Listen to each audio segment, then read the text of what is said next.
നമസ്കാരം, ലൂസ് ടോക്കിലേക്ക് സ്വാഗതം. നമസ്കാരം. ഞാൻ ഇന്ന് രാവിലെ എല്ലാ പത്രവും നോക്കുന്നൊരു ശീലമാണ്. കേരളമുദ്ര എഡിറ്റോറിയൽ കോരിത്തരിച്ചാണ് ഞാൻ വായിച്ചത്. അവരെ മഴയത്ത് നിർത്തരുത് എന്നായിരുന്നു എഡിറ്റോറിയലിൻ്റെ തലക്കെട്ട്. പ്രശാന്തിനെയും അശോകിനെ അത് അദ്ദേഹം അതിൻ്റെ ആ കേരളമുദ്രയുടെ എഡിറ്റോറിയൽ അവർ വളരെ വ്യക്തമായി പറയുന്നുണ്ട്. ഈ ICS എന്ന് പറയുന്നത് ബ്രിട്ടീഷുകാരുണ്ടാക്കിയതിൻ്റെ തുടർച്ചയായിരുന്നു IAS. അതെ, ഈ IAS അന്ന് തുടങ്ങിയപ്പോൾ ബ്രിട്ടീഷുകാരുടെ താല്പര്യം ഈ ഉദ്യോഗസ്ഥർ താഴെയുള്ളവരോട് സംസാരിക്കരുത്. പക്ഷേ ആ കാലം മാറി. ഭരണഘടന അതിനുശേഷം ഉണ്ടായതാണ്. അതെ. അപ്പോൾ ഈ ഭരണഘടനയുടെ മൗലികാവകാശം എന്ന് പറയുന്നത് എല്ലാവർക്കും പ്രാപ്യമാണ്. അഭിപ്രായ സ്വാതന്ത്ര്യമാണല്ലോ ഇതിന്റെ കാതലായ. അതിനകത്ത് ഇപ്പൊ IAS ഉദ്യോഗസ്ഥരെന്നോ IPS ഉദ്യോഗസ്ഥരെന്നോ അവർക്ക് അഭിപ്രായ സ്വാതന്ത്ര്യമുണ്ട്. പിന്നെ സർവീസ് ചട്ടങ്ങളിൽ എന്തെങ്കിലും കൊണ്ടുവരാമെങ്കിലും അത് ആണെങ്കിൽ പോലും മിണ്ടരുത് എന്ന് പറയാൻ പാടില്ല. അത് പറ്റില്ല. ഒരു വിഷയത്തെക്കുറിച്ച് അഭിപ്രായം പറയാം. സർക്കാർ എടുത്തിരിക്കുന്ന സർക്കാർ നയങ്ങളെ എതിർത്ത് തോൽപ്പിക്കുമ്പോൾ സർക്കാർ ഒരു തീരുമാനം എടുക്കുന്നു. ഉദാഹരണത്തിന് സ്റ്റുഡൻസിന് കൺസെഷൻ കൊടുക്കാൻ തീരുമാനിക്കുന്നു. അത് നടപ്പിലാക്കേണ്ട ഉത്തരവാദിത്വം IAS-കാരനുണ്ട്. ഞാൻ സമ്മതിക്കത്തില്ല, എനിക്ക് യോജിപ്പില്ല, അതുകൊണ്ട് പറ്റത്തില്ല എന്ന് പറയാൻ പാടില്ല. അത് വേണമെങ്കിൽ വിയോജന കുറിപ്പ് എഴുതി വെക്കാം, അത്രേ ഉള്ളൂ. അതല്ലാതെ ഒരു പൊളിറ്റിക്കൽ ഒപ്പീനിയൻ ഒരു സർക്കാർ ഉദ്യോഗസ്ഥൻ പറയരുത് എന്ന് പറയുന്നത് അനീതിയാണ്. അല്ല, അങ്ങനെ പറയാൻ പറ്റത്തില്ല. ജനാധിപത്യ രാജ്യത്ത് ഒട്ടും പറ്റത്തില്ല. ജനാധിപത്യത്തിന്റെ അടിസ്ഥാനം പൊളിറ്റിക്സ് ആണല്ലോ. ഇവിടെ സംഭവിക്കുന്നത് എന്താണെന്ന് വെച്ചാൽ, അതൊക്കെ പോട്ടെ, ഇവിടെ സംഭവിക്കുന്നത് എന്താണെന്ന് വെച്ചാൽ, ഇപ്പോൾ ഇവർ VD സതീശനോടുള്ള എൻ്റെ ഏറ്റവും വലിയ വിഷമവും ദുഃഖവുമായി മാറിയിരിക്കുന്ന ഈ രണ്ട് ഉദ്യോഗസ്ഥർ മാറി നിൽക്കുന്നതാണ്. VD സതീശൻ ആ കസേരയിൽ ഇരിക്കുന്നതിൻ്റെ കാരണക്കാരിൽ ഒരാൾ അല്ലെങ്കിൽ രണ്ടുപേർ ഇവരാണ്. അത് കറക്റ്റ് 100% സത്യമാണ്. കാരണം ഒരുപാട് പ്രതിപക്ഷങ്ങളില്ലായിരുന്നല്ലോ. ഉണ്ടായിരുന്ന പ്രതിപക്ഷത്തിന് വേണ്ട ഊർജം നൽകിയത് എല്ലാം കൂടെ ഒന്ന് സ്വരൂപൂട്ടി കൃത്യമായി. അതെ, അതുകൊണ്ട് ആണി അടിച്ച് ലാസ്റ്റ് ഞാൻ പറഞ്ഞിങ്ങനെ തകർന്ന് വീണ് കിടക്കുന്ന എല്ലാം കൂടെ പിറകെ ആണി അടിച്ച് ഉറപ്പിച്ചത് ഈ പ്രശാന്തും അശോകും. അതെ, ഈ പൊതുജനാഭിപ്രായത്തിന് ഒരു വിശ്വാസ്യത കൈവന്നത് അവർ പറയുമ്പോൾ. കാരണം നമ്മൾ പറയുമ്പോൾ അവർ പറയും നിങ്ങളുടെ ഉള്ളിൽ ഒരു കൃസംഖ്യ ഉണ്ട്, അല്ലെങ്കിൽ പിണറായി വിരുദ്ധനാണ്, കമ്മ്യൂണിസ്റ്റ് വിരുദ്ധനാണെന്ന് പറയും. പക്ഷെ അവര് ഈ ബ്യൂറോക്രസിയുടെ അകത്തളങ്ങളിലെ കൃത്യമായ കാര്യങ്ങളാണ് അവർ പറഞ്ഞത്. അപ്പോൾ ഇപ്പോൾ VD സതീശനെ യോജിക്കുന്നവർ, ഇഷ്ടപ്പെടുന്ന ആളുകൾ എന്നോട് പറയുന്ന ഒരു കാര്യം, നിങ്ങൾ സമയം കൊടുക്കുന്നു. പക്ഷേ അതല്ല വാസ്തവം. ഞാൻ കൃത്യമായി അന്വേഷിച്ചു. കയ്യിൽ ഒതുങ്ങില്ല അവർ എന്നാണ് VD സതീശൻ പലരോടും പറയുന്നത്. ഇത് നമ്മൾ തമ്മിലുള്ള സ്വകാര്യ സംഭാഷണം പലപ്പോഴും പറഞ്ഞിട്ടുണ്ട്. ഇവരെ രണ്ടുപേരെ ഇയാൾ സർവീസിൽ തിരിച്ചെടുക്കാനുള്ള സാധ്യത കുറവാണ്. ഇനി അഥവാ എടുത്താൽ തന്നെ ഏതെങ്കിലും അപ്രധാന തസ്തികയിലേക്ക് കൊണ്ടുപോകാൻ അയാൾക്ക്, അതായത് പിണറായി വിജയനെതിരെ ഇത്രയും പറയാമെങ്കിൽ VD സതീശനെതിരെ ഇവർ എത്രത്തോളം പറയുമെന്നൊരു ചിന്ത ഉള്ളിൽ. എന്നാൽ ഇവർക്ക് പറ്റിയ VD സതീശന്റെ ജീവിതത്തിലെ ഏറ്റവും വലിയ രാഷ്ട്രീയ മണ്ടത്തരമാണ് ഇവരെ വെയിലത്ത് നിർത്തുന്നത്, അല്ലെങ്കിൽ മഴയത്ത്. എൻ്റെ കാരണം എന്താണെന്ന് വെച്ചാൽ, ഇവർ പരീക്ഷ ടെസ്റ്റ് എഴുതി പാസ്സായവർ, അല്ലാതെ പിൻവാതിൽ വന്നവരല്ല. അവരെ പിരിച്ചു വിടാൻ ഇവർക്ക് പറ്റില്ല. എന്തായാലും ഒരു സർവീസ് അവരെ തിരിച്ചെടുത്തേ പറ്റൂ. തിരിച്ചെടുക്കുമ്പോൾ എത്ര കാലം അവർക്ക് ശമ്പളം മുടങ്ങാതെ എല്ലാം കൊടുക്കണം. ഇനി ഇവരെ തിരിച്ചെടുക്കാതെ ഒരിക്കലും VD സതീശന് അധികകാലം മുമ്പോട്ട് പോകാൻ പറ്റത്തില്ല. കാരണം ഇവരെ പുറത്താക്കിയതിൽ ജനവികാരം ഇവർക്കൊപ്പമാണ്. അതുകൊണ്ട് ഇപ്പോഴും ഉണ്ട്. അതൊരു വിഷയമായിട്ട് ഉയർന്നു വരുന്നില്ലെന്നേ ഉള്ളൂ. അതൊരു ക്യാമ്പയിൻ എവിടുന്നെങ്കിലും ഉയർന്നാൽ ഇന്ന് കേരളം തുടങ്ങിയതോട് വരും. അപ്പൊ തിരിച്ചെത്തുമ്പോൾ ഇവരെ സംബന്ധിച്ചിടത്തോളം VD സതീശനുള്ള കൂറ് നഷ്ടപ്പെട്ടു കഴിഞ്ഞു.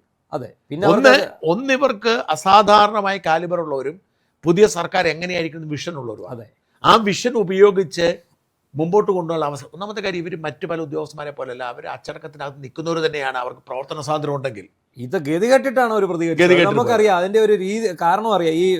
ഈ ചീഫ് സെക്രട്ടറി ജയതിലക് എന്ന് പറയുന്ന അയാൾ കാണിച്ചു കൂട്ടുന്ന അഴിമതിയും മുഖ്യമന്ത്രിയുടെ ഓഫീസിൽ നടക്കുന്ന, അത് കേന്ദ്രീകരിച്ച് നടക്കുന്ന ക്രമക്കേടുകളും എല്ലാം കൂടെ അത് വിളിച്ചു പറയാതിരിക്കണം. ഇതെങ്ങനെയും പുറത്തു പോകണ്ടേ, ഇത് ചെന്നല്ലേ പറ്റും. അപ്പം ഈ സാഹചര്യത്തിൽ ഇവരെ ഇത്രയും കാലം പുറത്തു നിർത്തിയിട്ട് എന്തായാലും തിരിച്ചു വരേണ്ടി വരും. അവർക്ക് ലോയലിറ്റി സ്വാഭാവികമായും VD സതീശൻ നഷ്ടപ്പെടും. ഇവർ മനസ്സിലാക്കേണ്ട കാര്യം, VD സതീശൻ മനസ്സിലാക്കേണ്ട കാര്യം, ഇത് പിണറായി വിജയൻ അല്ല VD സതീശൻ. പിണറായി വിജയന്റെ ഭരണകാലത്ത് മന്ത്രിമാർ നിഷ്ക്രിയരാണ്. അതെ, Pinarayi is the only decision making point. ഇവിടെ അങ്ങനെയല്ല. അവിടെ എന്നോട് ഒരു മന്ത്രി പറഞ്ഞത്, കഴിഞ്ഞ ഗവൺമെന്റിലെ ഒരു മന്ത്രി എന്നോട് പറഞ്ഞത്, വളരെ ഞെട്ടലോടുകൂടി ഞാനൊരു IAS ഉദ്യോഗസ്ഥന് ട്രാൻസ്ഫർ ചെയ്യുന്നു. വളരെ ഞാൻ മനസ്സിലാക്കിയിരുന്ന ഈ IAS ഉദ്യോഗസ്ഥനും മന്ത്രി തമ്മിൽ നല്ല അടുപ്പമാണ്. അതെ, അപ്പം ഞാൻ ഞെട്ടലോടുകൂടി മന്ത്രി വിളിച്ചു അയാൾ പറയാണ്, അതെ, മന്ത്രിസഭയിൽ വന്ന് ലിസ്റ്റ് വായിക്കുമ്പോഴാണ് ഞാൻ അറിഞ്ഞത്. അതായത് പിണറായി മന്ത്രിസഭയിലെ ഒരു വകുപ്പ് മന്ത്രിയുമായി വളരെ അടുപ്പമുണ്ടായിരുന്ന ഒരാളെ ട്രാൻസ്ഫർ ചെയ്ത് അറിയുന്നത് മന്ത്രിസഭയിൽ ട്രാൻസ്ഫർ എന്ന് പറഞ്ഞ ലിസ്റ്റ് വായിക്കുമ്പോഴാണ്. അതല്ല ഇപ്പോൾ, അത് പിണറായി പോലും അറിഞ്ഞു കാണത്തില്ല. അതല്ല ഇപ്പോൾ എന്താന്ന് വെച്ചാൽ, VD സതീശനെ പോലെ തന്നെ ശക്തരാണ് മിക്ക മന്ത്രിമാർ, പ്രത്യേകിച്ച് സീനിയർ മന്ത്രിമാരാണ്. രമേശ് ചെന്നിത്തല ആയിക്കോട്ടെ, K മുരളീധരൻ ആയിക്കോട്ടെ, ഘടകകക്ഷി മന്ത്രി സണ്ണി ജോസഫ് വരെ സീനിയർ അല്ലേ? ഘടകകക്ഷി മന്ത്രിമാരെല്ലാം സീനിയർ, പിള്ളേർക്ക് അറിയത്തില്ലായിരിക്കും. അതെ. അപ്പോൾ ഈ സീനിയർ മന്ത്രിമാർ അവർക്ക് അവരെ സഹായിക്കുകയും സപ്പോർട്ട് ചെയ്യുകയും ചെയ്യുന്നതിലേക്ക് ഇവർ മാറുകയും വി ഡി സതീശൻ ദോഷം ചെയ്യുകയും ഒരിക്കലും ഇവരെ പുറത്ത് കാണിച്ച മണ്ടത്തരാണ് ഈ ഗവൺമെന്റിനും സർക്കാരും വി ഡി സതീശൻ എന്ന മുഖ്യമന്ത്രിക്ക് ഏറ്റവും അധികം ഒരുപക്ഷെ ദോഷം ഉണ്ടാകാൻ പോകുന്നത് ഇവരെ ഈ പിണക്കി ഈ രണ്ടുപേര് പുറത്ത് നിൽക്കുന്നത്. അവര് പുറത്ത് ചെയ്യുന്നതുകൊണ്ട് അവർ ഇത്രയും നാളും ചെയ്തുകൊണ്ടിരുന്നത് എന്താണെന്ന് വെച്ചാൽ അത് തന്നെ അവർ തുടരേണ്ടി വരും. അവരെ കാരണം അവരെ വിശ്വാസം എടുത്തില്ലല്ലോ. അവര് അപ്പൊ ഈ പൂക്കി ഇമേജ് ഒക്കെ ഇപ്പൊ അങ്ങ് അടങ്ങും. ഇതൊരു മധുവിധു പീരീഡാണ്. വി ഡി സതീശൻ പ്രഗത്ഭനാണ്, മിടുക്കനാണ്, ഒരു സംശയവും ഇല്ല. പക്ഷെ ഈ മണ്ടത്തരത്തിന് വില കൊടുക്കേണ്ടി വരും എന്ന് പറഞ്ഞ് നമുക്ക് ആ ഭാഗം അവസാനിപ്പിക്കാം. പിന്നെ എന്താണ് അടുത്തത്? നമ്മുടെ നവീൻ ബാബുവിന്റെ വിഷയത്തില്, അതായത് CPM-ന്റെ കണ്ണൂർ ജില്ലാ ഘടകം പത്തനംതിട്ടയിൽ തുറന്നിട്ടുണ്ട്. CPM-ന്റെ കണ്ണൂർ ഘടകം പത്തനംതിട്ടയിൽ ഓപ്പൺ ആക്കി. PB ഹർഷകുമാർ ജില്ലാ സെക്രട്ടേറിയറ്റ് അംഗമാണ്. അദ്ദേഹം വന്നിട്ട് വളരെ മോശമായിട്ട്, അതായത് ശരിക്കും നമ്മൾ പറഞ്ഞാൽ നവീൻ ബാബു കൈക്കൂലി വാങ്ങിയുള്ള കുറ്റബോധം കൊണ്ട് ആത്മഹത്യ ചെയ്തു എന്നാണ് അദ്ദേഹത്തിൻ്റെ വാചകങ്ങളിൽ നിന്ന് നമുക്ക് മനസ്സിലാകുന്നത്. ശരിക്കും നവീൻ ബാബുവെ മരിച്ചിട്ടുള്ളൂ, കുടുംബത്തുള്ളവരെല്ലാം അവിടെ ഉണ്ട്. ആ കുടുംബത്തെ ഇനി അഥവാ അദ്ദേഹം ഇങ്ങനെ വാങ്ങി എന്ന് തന്നെ ഇരിക്കട്ടെ, അതൊരു കമ്മ്യൂണിസ്റ്റ് നേതാവ് പറയാൻ പാടില്ല, ഒരു CPM നേതാവ്. കാരണം ഇവർ നേരത്തെ ഈ നവീൻ ബാബുവുമായി ഈ കുടുംബവുമായിട്ട് ഏറ്റവും അടുത്ത് നിൽക്കുകയും കണ്ണൂർ CPM-ഉമായിട്ട് ഒരു ഏറ്റുമുട്ടലിന് വഴി തെളിക്കുകയും ചെയ്ത ആൾക്കാരാണെന്നുകൂടി ഓർക്കണം. ഈ PB ഹർഷകുമാർ നിങ്ങളോട് പ്രശ്നമൊക്കെ ഉണ്ടായിരുന്നു? പണ്ട് പുള്ളിക്കെതിരെ ഞാൻ വാർത്ത കൊടുത്തു, പുള്ളി എന്നെ വിളിച്ച് വിരട്ടാൻ നോക്കി, ഞാൻ തിരിച്ചു പറഞ്ഞു. അതുപോലെ നമ്മുടെ മൊബൈൽ ഫോൺ കൊണ്ടുപോയതുമായിട്ട് ബന്ധപ്പെട്ട് ഒരു ചടങ്ങിൽ ഒരു സംവാദം നടക്കുന്നതിടയിൽ പൊതുചടങ്ങ്, അപ്പോൾ അത് പൊതുചടങ്ങിൽ വെച്ച് അത് നമ്മൾ പിന്നെ അനാവശ്യ വാർത്തകൾ കൊടുത്തു, അങ്ങനെയുള്ളവൻ്റെ വീട്ടിൽ പോലീസ് കയറുമെന്നൊക്കെ പറഞ്ഞു. അപ്പോൾ ഈ അനാവശ്യ വാർത്തകൾ കൊടുത്തതിന് ഈ പോലീസിനെ വിട്ട് വിരട്ടാതെ ഇന്നേ വരെ ഒരു മാനനഷ്ട കേസ് കൊടുക്കാൻ ഇവർക്ക് പറ്റില്ല. അത് ഇദ്ദേഹത്തിന്റെ ചിങ്കിടി ഉണ്ട് അവിടെ, മനോജ്. കള്ളക്കേസ് കൊടുത്തിട്ട് ഇപ്പൊ ഓടി നടക്കുക. നമുക്കെതിരെ കൊടുത്ത കള്ളക്കേസ് ഉണ്ടല്ലോ, കിടപ്പുണ്ടല്ലോ, അതിന്റെ പുറത്ത് ഇപ്പൊ ഓടി നടക്കുക. ഇയാൾ കള്ളക്കേസാണ് കൊടുത്തതെന്നുള്ളത് എല്ലാവർക്കും അറിയാം. അത് പുനരന്വേഷിക്കാൻ ഇപ്പം പരാതി കൊടുക്കുമല്ലോ. അപ്പോൾ അതിനകത്ത് വരാൻ പോകുന്നത് എന്തായാലും CBI വിട്ടു എന്നുള്ളൊരു നീതി അംഗീകരിച്ചു. പക്ഷേ ഇതിനകത്ത് പ്രശ്നം എന്താണെന്ന് വെച്ചാൽ ഈ സർക്കാരിന്റെ ഭാഗത്ത് ഒരുപാട് വീഴ്ചകളുണ്ട് ഈ പുതിയ സർക്കാർ. ഇപ്പോൾ ഇന്നലെ ഉദാഹരണത്തിന് നമ്മുടെ രക്ഷാപ്രവർത്തന കേസ് ആലപ്പുഴ വന്നപ്പോൾ CPM-ന്റെ നിയമിച്ചിരുന്ന പ്രോസിക്യൂട്ടറാണ് വാദിക്കാൻ വന്നത്. അതൊരാൾ പറയേണ്ടതും കോടതി പറഞ്ഞില്ല. പോലീസ് ഇൻവെസ്റ്റിഗേഷൻ നടത്തിക്കോട്ടെ, ഈ നടത്തിയിരിക്കുന്ന ഇൻവെസ്റ്റിഗേഷൻ കോടതിയെ ബോധ്യപ്പെടുത്തി അനുകൂലമായ നിലപാടെടുക്കേണ്ട പ്രോസിക്യൂഷൻ യഥാർത്ഥത്തിൽ CPM-കാരനായതുകൊണ്ട് തന്നെ അയാൾ വാവിളിച്ചു നിന്നു. കേസിൽ ഇപ്പം അവന്മാർക്ക് ജാമ്യം കിട്ടുന്ന അവസ്ഥയാണ്. അതായത് നമ്മുടെ ഇപ്പോൾ ഉള്ള എല്ലാ കോടതികളിലേതും രാഷ്ട്രീയ നിയമനമാണ്. PSC ടെസ്റ്റ് എഴുതി കയറിയ പ്രോസിക്യൂട്ടർമാരല്ല ഇത് കേസ് അറ്റൻഡ് ചെയ്യുന്നത്. അങ്ങനെയുള്ള ഇപ്പോൾ UPSC ടെസ്റ്റ് നടത്തി എടുത്തിരിക്കുന്ന പ്രോസിക്യൂട്ടർമാരുണ്ട്, NIA-ക്കും CBI-ക്കും. അതുകൊണ്ട് അവർ കൃത്യമായിട്ട് പറയും. ഇവിടെയുള്ള എല്ലാ കോടതികളിലും, മുഴുവൻ കോടതികളിലും പാർട്ടി നിയമനമാണ്. അവർ പൂന LLB-കാരാ പകുതി. ചിലർ ബാംഗ്ലൂർ ചായക്കടയിൽ പോയി മേടിച്ചുകൊണ്ട് വന്നവരാ. ഇവരുടെയൊക്കെ എന്താ പറയുന്നത്, ഇവരെയൊക്കെ യോഗ്യത, ഇടയ്ക്ക് കുറേ പേരുടെ ഒരു ഊമക്കത്ത് പ്രചരിച്ചിരുന്നു. പത്തനംതിട്ട ജില്ലയിലെ LLB പാസ്സായ സർട്ടിഫിക്കറ്റ് വായിച്ച ആൾക്കാരാണെന്നും പറഞ്ഞ് ഇവരെല്ലാം ഇപ്പൊ CPM-ന്റെ പല നേതാക്കളും ഉണ്ട് ഇതിനകത്ത്. അല്ല, അപ്പൊ അതുകൊണ്ട് എന്താ സംഭവിക്കാന്ന് പറഞ്ഞാൽ ഈ കേസിലും അത് തന്നെ സംഭവിക്കും. ഇത് കോടതിയിൽ ചെല്ലുമ്പോൾ ഇത് ഇവരിപ്പോ CBI-ക്ക് വിടാൻ പറയുന്നു.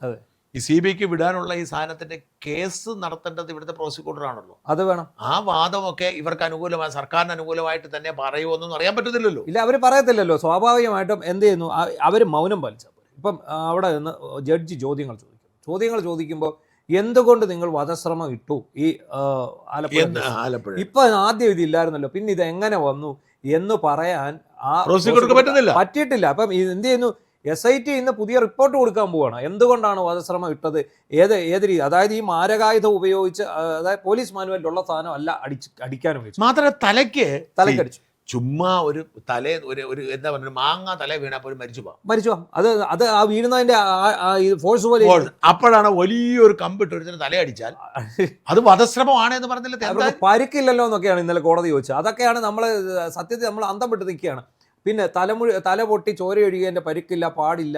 ഇതിന്റെ ദൃശ്യങ്ങൾ പോലീസ് കറക്റ്റ് ചെയ്ത് അതാണ് ഏറ്റവും രസം. ഇതെല്ലാം ഫെയിലിയർ എന്ന് പറയുന്നത് സർക്കാരിന്റെയാണ്.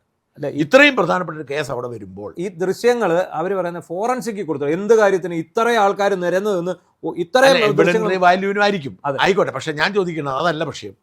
ഇത്രയും പ്രധാനപ്പെട്ട ഒരു കേസ് ഇവർ അന്വേഷിച്ച് അവിടെ കൊണ്ടെത്തുമ്പോൾ ആ PP എന്ന് പറയുന്നത് അവരുടെ നിലപാടുള്ള ആളാണെന്ന് ഉറപ്പുവാക്കാൻ മിനിമം മര്യാദ വരിക. അവർക്ക് വേണം അതിന് മുമ്പ് PPA മാറ്റായിരുന്നല്ലോ. അല്ല, അത് സ്വാഭാവികമല്ലേ, നമുക്കറിയാമല്ലോ ഇവർ പറയുമെന്നുള്ളത് സ്വാഭാവികം. അത് എന്താണെന്ന് ചോദിച്ചു കഴിഞ്ഞാൽ ഇപ്പോൾ ആകെ നശിച്ച് നാറി നിൽക്കുന്ന സർക്കാരിനെ സംബന്ധിച്ചിടത്തോളം, സർക്കാരല്ല പ്രതിപക്ഷത്തെ സംബന്ധിച്ചിടത്തോളം ഇന്നലെ ഒരു പിടിവള്ളിയാണ് ഈ രക്ഷാപ്രവർത്തനത്തിലുള്ള അവർക്കെല്ലാം ജാമ്യം കിട്ടും. അവർക്ക് ജാമ്യം കിട്ടുന്നത് 100% ഉറപ്പാണ്. കാരണം ഇനിയുള്ളത് വെറും ചടങ്ങുകൾ മാത്രമാണ്. ഇന്നലെ തന്നെ നമുക്ക് സൂചന കിട്ടിക്കഴിഞ്ഞു അവർക്ക് ജാമ്യം ഓൾറെഡി. എന്ന് മാത്രമല്ല അവരുടെ അച്ചടക്ക നടപടി പോലും നിലനിൽക്കുന്നു കണ്ടിട്ടുണ്ട്. കാരണം കോടതി ഇവർ നിരപരാധികളാണെന്നൊക്കെ പറഞ്ഞു കഴിഞ്ഞാൽ പിന്നെ ഒത്തിരി കാലം അവരെ പുറത്തു നിർത്താൻ പറ്റും? ഒന്നും പറ്റത്തില്ല. സത്യത്തിൽ ഇതുപോലും ചെയ്യരുതായിരുന്നു. അതെ, സത്യത്തിൽ ഇവരെ പുറത്താക്കിയിട്ട് ഇവരെക്കുറിച്ച് സസ്പെൻഡ് ചെയ്ത് ഇവരെക്കുറിച്ച് അന്വേഷിച്ച് ഇവരെ ജോലിയിൽ നിന്ന് പിരിച്ചു വിട്ടാൽ മതിയായിരുന്നു. ഇവരെ വധശ്രമം എടുത്തുകൊണ്ടുപോയി കുഴപ്പമുണ്ടാക്കാതെ ഇവരെ ജോലിയിൽ നിന്ന് പിരിച്ചു വിട്ടാൽ മതിയായിരുന്നു. അല്ല, അതുപോലെ ഈ വകുപ്പ് ആൾട്ടർ ചെയ്ത് എന്തിനാണെന്നൊക്കെ ചോദിക്കുന്നുണ്ട്. അതായത് അവര് മുൻകൂർ ജാമ്യത്തിന് വേണ്ടി ഹാജരായി ജാമ്യം എടുക്കാൻ തയ്യാറായി നിൽക്കുമ്പോൾ നിങ്ങൾ പെട്ടെന്ന് എന്തിനാണ് ഈ വകുപ്പ് ആൾട്ടർ ചെയ്ത് വധശ്രമം കൊണ്ടുവന്ന് ജാമ്യമില്ലാത്ത വകുപ്പ്? ഇത് പിണറായി വിജയന്റെ കാലത്ത് ഇവിടെ നടന്നപ്പോൾ ഒരു കോടതിയിലും ഇത് ചോദ്യം വന്നിട്ടില്ല. അതാണ് രസം. പിണറായി വിജയന്റെ പ്രോസിക്യൂട്ടർ അതെ, നമുക്കറിയാമല്ലോ പണ്ട് നമ്മളെ ചോദ്യം ചെയ്യാൻ വിളിപ്പിക്കുമ്പോൾ നമ്മൾ പോകത്തില്ല. എന്താണ് ജാമ്യമുള്ള വകുപ്പാണ്. അവിടെ ചെല്ലുമ്പോൾ ഈ ജാമ്യമില്ല വകുപ്പാക്കാൻ ഏതാണ്ട് ഒരു പേപ്പറിന്റെ ചെലവല്ലേ ഉള്ളൂ. ഇത് നമുക്കറിയില്ലേ. നമുക്ക് ആ വിഷയവും എന്തായാലും നമുക്ക് നവീൻ ബാബുവിന് നീതി കിട്ടിയെന്ന് നമുക്ക് വേണമെങ്കിൽ കരുതാം. പക്ഷെ ആ പൂർണ്ണമാകണം എന്ന് ഉറപ്പില്ല. ഈ വിഷയത്തിൽ ഈ പേപ്പറുകളിൽ ഇതിന് വേറെ പ്രശ്നം എന്നറിയോ? ഈ കടലാസ് അന്വേഷണ സംഘത്തിന്റെ തെളിവുകളെല്ലാം അവർക്ക് വേണം നശിപ്പിക്കാം. അത് നശിപ്പിക്കാം. CBI വരുന്നതിന് മുമ്പ് ഈ തെളിവുകൾ മുഴുവൻ നശിപ്പിച്ചെന്ത് ചെയ്യും? കാരണം ഇപ്പോഴും പോലീസ് അവരുടെയാ. ശ്രീജിത്ത് കൊടേരി എന്ന് പറയുന്ന ഒരു ഒന്നാന്തരം കമ്മ്യൂണിസ്റ്റുകാരാണ് കേസ് അന്വേഷിക്കുന്നത്. ഇതേ സംഭവമാണ് നമ്മുടെ പഴയ റെഡ് ക്രസന്റ്. എന്തായിരുന്നു അതിനകത്ത് എന്താ സംഭവിച്ചത്? CBI വരുന്നു എന്ന് കേട്ടപ്പോൾ തന്നെ ഇവർ വിജിലൻസിനെ വെച്ച് ഈ പേപ്പർ പിടിച്ചെടുത്തു. ആ പേപ്പർ മുഴുവൻ നശിപ്പിച്ചു കളഞ്ഞു. ഇതാണ് ഇവിടെ ഇപ്പൊ എന്നാ വെച്ചാൽ CBIയുടെ അനുമതി സർക്കാർ കൊടുക്കാൻ പോകുന്നു എന്ന് വന്നപ്പോൾ തന്നെ അന്വേഷണത്തിന്റെ റിപ്പോർട്ടുകൾ മുഴുവൻ നശിപ്പിക്കും. അപ്പോഴേ നശിപ്പിക്കും. കാരണം അങ്ങനെ ഇപ്പൊ അതാണ് ഇവര് കാണിക്കുന്ന മുഴുവൻ മണ്ടത്തരം എന്ന് പറയുന്ന ഒരു കാര്യം. ആദ്യം റീഷഫിൾ ചെയ്തുകൊണ്ട് ഈ ഉദ്യോഗസ്ഥരെ എല്ലാം അതെങ്ങനെ മുഖ്യമന്ത്രിക്ക് വിശ്വാസം ജയതിലക് എന്ന അഴിമതിക്കാരൻ അത്രേ ഉള്ളൂ. അതുപോലെ ഈ IPS ഇവിടെ ഇരിക്കുന്ന റബാഡ ചന്ദ്രശേഖർ ആയിക്കോട്ടെ, H വെങ്കടേഷ് ആയിക്കോട്ടെ, ഇതെല്ലാം പിണറായി വിജയന്റെ ഏറ്റവും അടുത്ത ആൾക്കാർ. പിണറായി വിജയന്റെ നമുക്കറിയാൻ പറ്റില്ല, P ശശിയുടെ നോമിനികളാണ്. അവരുടെ ഈ ആശ്രിത വത്സരന്മാരാണ്. നമുക്ക് ധവളപത്രത്തിലേക്ക് പോവാം. കാരണം അതാണല്ലോ ഇന്നത്തെ പ്രധാനപ്പെട്ട വിഷയം. വേറെ ഒരുപാട് വിഷയങ്ങളുണ്ടെങ്കിലും ധവളപത്രത്തിലേക്ക് പോകാതിരിക്കാൻ കഴിയില്ല. ധവളപത്രത്തെക്കുറിച്ച് മൊത്തത്തിൽ അഭിപ്രായം എന്താണ് പറഞ്ഞേ? ധവളപത്രം എന്ന് പറയുമ്പോൾ ഇന്ന് ആ ധവളപത്രം വന്നു കഴിഞ്ഞതിന് ശേഷം ധവളപത്രം അവതരിപ്പിച്ചതിന് ശേഷം പ്രതിപക്ഷത്തിൻ്റെ കുറച്ച് പ്രതികരണങ്ങളൊക്കെ ഉണ്ടായിരുന്നു. എന്താണെങ്കിലും ഒരു VD സതീശൻ എന്ന് പറഞ്ഞ ഒരു കൊടുങ്കാറ്റ് ഇന്ന് അങ്ങോട്ട് ആഞ്ഞ് വീശുകയായിരുന്നു. ഈ ബാലഗോപാലിനൊക്കെ പറന്നങ്ങ് വെളിയിൽ പോയി. കാരണം 5.7 ലക്ഷം കോടിയാണ് പൊതുകടം സംസ്ഥാനം. 5 ലക്ഷം ഇത്രയും 1.25 കോടി രൂപ 1.5 ലക്ഷം കോടിയായിരുന്നു ഉമ്മൻചാണ്ടി ഇറങ്ങുമ്പോൾ ഇതിപ്പോ 5.7 ലക്ഷം കോടി 5.07 ലക്ഷം കോടിയാണ്. അതില് 3 കാര്യങ്ങൾക്കാണ് പ്രധാനമായിട്ടും ഈ പൈസ ഉപയോഗിച്ചത്. ശമ്പളം, പെൻഷൻ, പലിശ. ഈ 3 കാര്യങ്ങൾ ഇത്ര 77.6% ഇതിനു വേണ്ടിയാണ് നിയോഗിച്ചിരിക്കുന്നത്. അപ്പോൾ ഈ ബാക്കിയുള്ള വരും, അതായത് 100 രൂപ കൊണ്ടുവന്നാൽ 23 രൂപ കൊണ്ട് വേണം ബാക്കി കാര്യം വേറെ ഉണ്ടോ? ശമ്പളം, പെൻഷൻ, ഇത് കൂടാതെ ഇതിനകത്ത് കണ്ടത് കുടിശ്ശിക കൊടുക്കാനുള്ളത്. അതായത് ഈ സർക്കാർ ഇപ്പോൾ ചെയ്തു പൂർത്തിയാക്കിയിരിക്കുന്ന പണിയിൽ അങ്ങോട്ട് കൊടുക്കണം 48,000. അതാണ് പറഞ്ഞത്. ഈ പറഞ്ഞ 77-ൽ ബാക്കി 23% വേണം ഈ പറഞ്ഞ സർക്കാർ ആശുപത്രികളിലെ രോഗികളുടെ മരുന്ന്, റോഡ് നിർമ്മാണം, ഈ പറഞ്ഞ കുടിശ്ശിക കൊടുപ്പ്, ഇതെല്ലാം ഇതിനകത്തു നിന്നാണ്. വിദ്യാഭ്യാസം എല്ലാം. അപ്പോൾ ക്ഷേമ പെൻഷൻ ഏറ്റവും വലിയ തട്ടിപ്പടക്കുന്ന കിഫ്ബിയിലാണ് 21,000 കോടി രൂപയാണ് തിരിച്ചടവ്. അതിന്റെ പലിശ തന്നെ കേട്ടാൽ തല കറങ്ങി നമ്മൾ താഴെ പോകുന്നതാണ് സതീശൻ നിയമസഭയിൽ പറഞ്ഞിരിക്കുന്നത്. കിഫ്ബിയിൽ എന്ന് പറഞ്ഞാൽ കിഫ്ബിയിൽ വേറെ വരുമാന മാർഗ്ഗമൊന്നുമില്ല. കിഫ്ബി പുറത്തുനിന്ന് കടമെടുക്കുന്ന ഈ കടം വീട്ടേണ്ട തരാന്നറിയോ? സർക്കാർ. അപ്പൊ ഈ സർക്കാർ നേരിട്ട് ആ കടമെടുക്കുകയാണെങ്കിൽ 1.5% പലിശ കുറവാണ്. അപ്പൊ ഇത് കിഫ്ബി അവിടെ ചെന്നെടുക്കുമ്പോൾ ഈ 1.5% പലിശ കൂടുതലല്ല. അതായത് കിഫ്ബി പലപ്പോഴും 9-10% തന്നെ കടമെടുക്കുന്നത്. സർക്കാരിന് RBIയിൽ നിന്ന് അലോട്ട് ചെയ്യുന്നതനുസരിച്ച് ഇന്ത്യക്കകത്ത് പലതരത്തിൽ എടുക്കാൻ പറ്റും. ഇവർ ഈ മസാല ബോണ്ട് അടക്കം എടുത്തിരിക്കുന്ന മുഴുവൻ അത് തിരിച്ചടച്ചു. ഇതിനെല്ലാം കോടികൾ തിരിച്ചു കൊടുക്കാനുണ്ട്. ഈ 24 അപ്പോൾ ഓർക്കണം, ഈ കിഫ്ബി എന്ന് പറയുന്നത് തന്നെ ഒരു തട്ടിപ്പ് പ്രസ്ഥാനം. അതെ, അതായത് ബജറ്റിൽ ഉൾപ്പെടുത്തിക്കൊണ്ട് ചെയ്തിരുന്ന അതേ പരിപാടികൾ കിഫ്ബിയിലേക്ക് മാറ്റുന്നു. കിഫ്ബി എന്തോ ഭയങ്കര സംഭവമാണെന്ന് നമുക്ക് തോന്നുന്നു. എന്നിട്ട് കടം മേടിച്ച് കൂട്ടുന്നു, ചെലവഴിക്കുന്നു. അത് ഇവിടെ മുഖ്യമന്ത്രിയുടെ വിദേശയാത്ര അടക്കം ഇതിനകത്തു നിന്നാണ് പോകുന്നത്. ഇവിടെ നടക്കുന്ന ഈ ആഘോഷങ്ങൾക്കെല്ലാം ഇതിനകത്തു നിന്നാണ് പൈസ പോകുന്നത്. എല്ലാ പത്രങ്ങൾക്കും 10 കോടി രൂപ കൊടുത്തെന്നാണ് അശോക് പറഞ്ഞത്. അതെ, 16 കോടി രൂപയാണ് ഇവരുടെ 25ാം വാർഷിക ആവശ്യങ്ങൾക്ക് വേണ്ടി മാറ്റിവെച്ചത്. അത് 14 കോടി രൂപയും പത്രപരസ്യത്തിനായിരുന്നു. പിന്നെ അതിൻ്റെ എല്ലാം കണക്ക് നമ്മുടെ കയ്യിലുണ്ട്, നമുക്കത് കിട്ടിയതാണ്. പിന്നെ ഇതിലെല്ലാം ഏറ്റവും വലിയ രസം എന്താണെന്ന് വെച്ചാൽ ഇവരുടെ ഈ വകമാറ്റൽ എന്താ, ഈ കിബിയിലേക്ക് പൈസ എടുക്കുന്നത് എവിടെ നിന്നാണെന്നറിയാമോ? New gen bank. നമ്മൾ ദേശസാൽകൃത ബാങ്കുകളിൽ നിന്ന് മാത്രമേ ഇത് എടുക്കാൻ പറ്റൂ. അങ്ങനെയുള്ളിടത്താണ് ഇവർ പോയി ഏറ്റവും ന്യൂജൻ ബാങ്കിൽ നിന്ന്. ഇനി കിഫ്ബിയെ കുറിച്ച് വിശദമായി തന്നെ ഒരു പഠനം നടത്തേണ്ടതുണ്ട്. ഇഷ്ടം പോലെ ഉണ്ട്. അത് ഇഷ്ടം പോലെ അനധികൃത നിയമനം നടന്നിട്ടുണ്ട്, അനധികൃത സാമ്പത്തിക ഇടപാട് നടന്നിട്ടുണ്ട്. അല്ല, കിഫ്ബിയിലെ നിയമനം എങ്ങനെയായിരിക്കണമെന്നുണ്ട്, അത് കൃത്യമായ ചട്ടമുണ്ട്. ഒന്നുകിൽ എംപ്ലോയ്മെന്റ് എക്സ്ചേഞ്ചുകൾ വഴി എടുക്കുക, അല്ലെങ്കിൽ ഈ പറയുന്ന PSC നിയമനം കാത്തു നിൽക്കുക, റാങ്ക് ലിസ്റ്റുള്ളവരെ താൽക്കാലിക ജീവനക്കാരായിട്ട് എടുക്കുക. അതിന് ഇവരെന്താ ചെയ്തിരിക്കുന്നത്? ഇവർ പുറത്തൊരു ഏജൻസിക്ക് കരാർ കൊടുത്തിട്ട് ആ ഏജൻസി മുഖേന, ആ ഏജൻസി സർക്കാരിന്റെ ഭാഗമാണ്, ആ ഏജൻസി മുഖേന വെളിയിൽ നിന്ന് ആളെ റിക്രൂട്ട് ചെയ്യുക. എടുക്കാൻ പറഞ്ഞിരിക്കുന്നത് എവിടെ നിന്നാണ്? ഒന്നുകിൽ ഡെപ്യൂട്ടേഷനിൽ എടുക്കണം, അല്ലെ എംപ്ലോയ്മെന്റ് വഴി. ഇത് നോക്കൂ, KM എബ്രഹാം തലയൂരി അങ്ങ് പോയി. KM എബ്രഹാം പോയി. ഇപ്പോഴും ഈ KM എബ്രഹാമിന്റെ പിന്തുടർച്ചക്കാരനായ ജയതിലകന്റെ കയ്യിൽ ഇരിക്കുന്നത് കൊണ്ട് ഇപ്പോഴും അതേക്കുറിച്ച് ഒരു അന്വേഷണം സാധ്യമല്ലാത്ത സാഹചര്യമാണ്. അതെ, ഇനി ഇദ്ദേഹം റിട്ടയർ ആയി കഴിയുമ്പോൾ ഇയാളുടെ പിൻഗാമിയെ കയറ്റി വെച്ചാൽ ആ വഴി അവിടെ ആ ലെവലിലേക്കാണ് കാര്യങ്ങൾ പോകുന്നത്. അതായത് ഇപ്പോഴും പിണറായി വിജയൻ നിയോഗിച്ച ഉദ്യോഗസ്ഥന്മാരുടെ കൺട്രോളിലാണ്. അതെ. അപ്പൊ ഇദ്ദേഹം ഈ നിയമനം കൊണ്ട് കഴിയുമ്പോഴത്തേക്കും പൂർണ്ണമായും അവരുടെ കൺട്രോൾ ഈ VD സതീശൻ അനുഭവിക്കാൻ പോകുന്ന ഉദ്യോഗസ്ഥന്മാരെ കൊണ്ടാണ്. ഒരു തർക്കം കാര്യത്തിൽ. ഈ കിഫ്ബിയൊക്കെ നേരത്തെ അന്വേഷണം നടത്തി, ഈ KM എബ്രഹാം ഒക്കെ നാട് ഇപ്പൊ തന്നെ അയാൾ ഏതൊരു സ്വകാര്യ ബാങ്കിൽ പോയി ഡയറക്ടറായിട്ട് ജോയിൻ ചെയ്തിട്ടുണ്ട്. അത് മാത്രമല്ല, തോന്നുന്നു ഇയാള് ഈ VD സതീശൻ പ്രതിപക്ഷ നേതാവായിരിക്കുമ്പോൾ ഏറ്റവും കൂടുതൽ അഴിമതി ആരോപണം ഉന്നയിച്ച ഒരു പ്രസ്ഥാനമാണ് ഈ കിഫ്ബി. അതിലേക്ക് അദ്ദേഹം അന്വേഷിച്ച് കയറണമെങ്കിൽ, ആ തുരങ്കത്തിലോട്ട് ചെന്ന് കയറണമെങ്കിൽ അദ്ദേഹത്തിന് അതുപോലെ ശക്തമായൊരു ബാക്ക് സപ്പോർട്ട് ഉണ്ടാവണം. അവിടെയാണ്. എന്തായാലും പ്രധാനപ്പെട്ട പ്രഖ്യാപനങ്ങളൊന്ന് വായിക്കാം. അതായത് ഈ ധവളപത്രത്തിലെ പ്രധാനപ്പെട്ട സാധനങ്ങൾ ആദ്യം ഒന്ന് വായിക്കാം. 5.07 ലക്ഷം കോടിയുടെ കടബാധ്യത, ട്രഷറി പ്രതിസന്ധി രൂക്ഷം. അതാണ് ഈ മൊത്തം. അതായത് കേരള സംസ്ഥാനം രൂപീകൃതമായതിനു ശേഷം ഉമ്മൻചാണ്ടി സർക്കാർ പോകുന്നത് വരെയുള്ള കാലയളവിൽ ഏതാണ്ട് 1.5 ലക്ഷമോ 1.25 ലക്ഷം കോടിയായിരുന്നു കടബാധ്യത. ഈ 10 വർഷം കൊണ്ട് ഈ കടം 5.07 ലക്ഷം കോടിയായി മാറി. അതായത് വരുമാനമില്ല. കേന്ദ്രത്തിൽ നിന്ന് കിട്ടുന്ന വിഹിതമല്ലാതെ സംസ്ഥാന സർക്കാർ എത്ര നികുതി കൂട്ടിയാലും ഇതിലേക്ക് ചെന്ന് എത്താൻ കഴിയും. ഈ കടം തിരിച്ചടയ്ക്കാൻ പറ്റാത്തതുകൊണ്ട് അതിന് പലിശ അടയ്ക്കണം. അതുകൊണ്ടാണ് പറഞ്ഞത് അടുത്തത് 48,731 കോടിയുടെ കുടിശ്ശിക ബാധ്യതകൾ, ഏതാണ്ട് 50,000 കോടി ഇപ്പൊ സർക്കാർ. അതായത് 48,000 കോടി നമുക്ക് വരുമാനം ഉണ്ടാക്കാൻ പറ്റത്തില്ല. അതിനകത്ത് DA കുടിശ്ശികയുണ്ട്, പെൻഷൻ, DA, DR എല്ലാം ഉണ്ട്. എനിക്ക് തോന്നുന്നു അത് പറയാറുണ്ട്. അതായത് കോൺട്രാക്ടർമാർക്ക് കൊടുക്കാനുള്ളതുണ്ട്.